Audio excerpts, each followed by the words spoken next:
Et ce qui compte en communication, c'est pas tant le finger pointing ou de dire bah t'as pas reçu. Ce qui compte, c'est d'être sûr que le message est émis correctement et surtout qu'il est reçu correctement.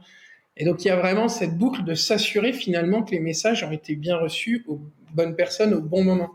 Alors je trouve qu'on fait face en général et en particulier avec le remote à deux choses difficiles. La première, c'est le multicanal. Et donc aujourd'hui, bah alors, par rapport à mon monde d'avant, il y a beaucoup moins de mails, mais enfin, il y en a quand même. Donc il y a le mail, il y a le Slack, il y a le WhatsApp, il y a le téléphone, il y a Telegram. Et donc je pourrais encore continuer comme ça. Et en plus, à chaque fois, avec des groupes qui peuvent être différents d'un canal à l'autre. Et donc, il faut jongler avec ça, ce multicanal. Le deuxième truc auquel on est confronté, moi que je trouve particulièrement difficile, c'est l'instantanéité.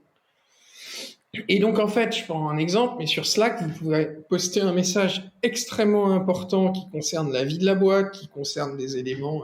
Je me souviens lors du Covid, c'était vraiment des communications majeures, etc. Et vous postez ça, et 3 minutes après, quelqu'un qui va poster un message anecdotique.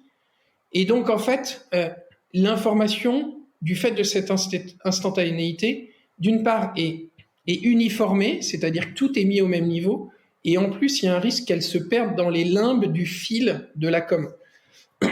Sur Slack, quand vous partez en vacances et que vous revenez, si vous voulez lire toute l'information, il faut remonter dans les fils. Et donc, c'est compliqué tout ça.